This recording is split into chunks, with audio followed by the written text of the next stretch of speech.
अस्सलाम वालेकुम friends, welcome to our YouTube channel. तो दोस्तों आज इस वीडियो में बात करने वाले हैं गूगल एडसन के बारे में।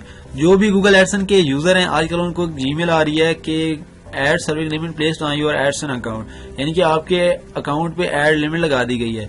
तो ये कैसे सॉल्व होगा ये इस वीडियो में हम कंप्लीट डिस्कस करेंगे। तो कुछ दिन पहले मेरे पास भी ये जीमेल आई थी कि आपकी जो एडसन अकाउंट है उस पे जो एड लिमिट लगा दी गई है, आप जो है एड आप शो नहीं करवा सकते। ठीक है, तो वो जीमेल आपको मैं दिखा देता हूँ। ये देखें, यहाँ पे मेरी जो जीमेल आई थी गूगल एडसन की कि ad service limit placed on your AdSense account. ठीक है, तो सिंपली ये देखें, आप कंप्लीट जीमेल पढ़ें कि उन्होंने लिखा हुआ है इसमें क्या, किस वजह से ये उन्होंने किया है।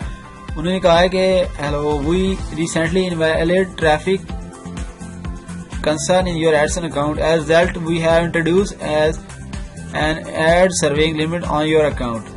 We will automatically review and update this limit as we continue to monitor your traffic. वो कह रहा है कि आपकी जो ट्रैफिक है वो इनवैलिड है।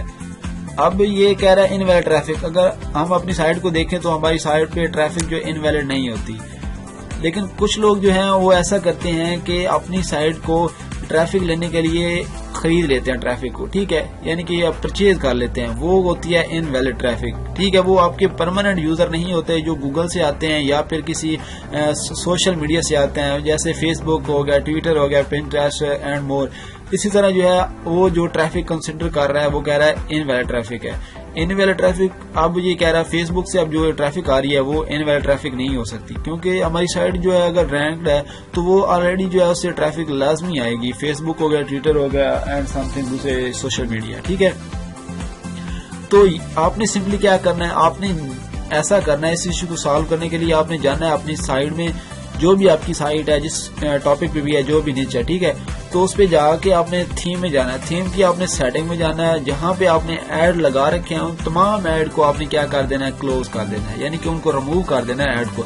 जैसे ही आप अपने ऐड को रिमूव करेंगे तो ये विद इन अ वीक जब आपकी एडसन की रिपोर्ट भी अच्छी बन जाएगी तो आप जो है फिर दोबारा ऐड लगा सकते हैं। ठीक है, मैंने अभी क्या किया हुआ है, तमाम ऐड को जो है क्लोज किया हुआ है ताकि मेरा एडसन जो है उस पर दोबारा वर्किंग स्टार्ट हो सके और दोबारा जो है मुझे मेल आ जाए कि आप अपनी ऐड पे अब अपनी साइट पे ऐड लगा सकते हैं। ठीक है, तो आपने भी सिंपली क्या करना है, अपनी साइट पे जो ऐड लगा रखे हैं उनको हटा देना। आपकी साइट अगर ब्लॉगर में है तो आपने ब्लॉगर की थीम में जाके सेटिंग में जाके आपने ऐड को रिमूव कर देना है ताकि जो है कुछ दिनों के बाद आप अपनी साइट पे ऐड लगा सकें। ठीक है, तो सिंपली आपने यही सेटिंग कर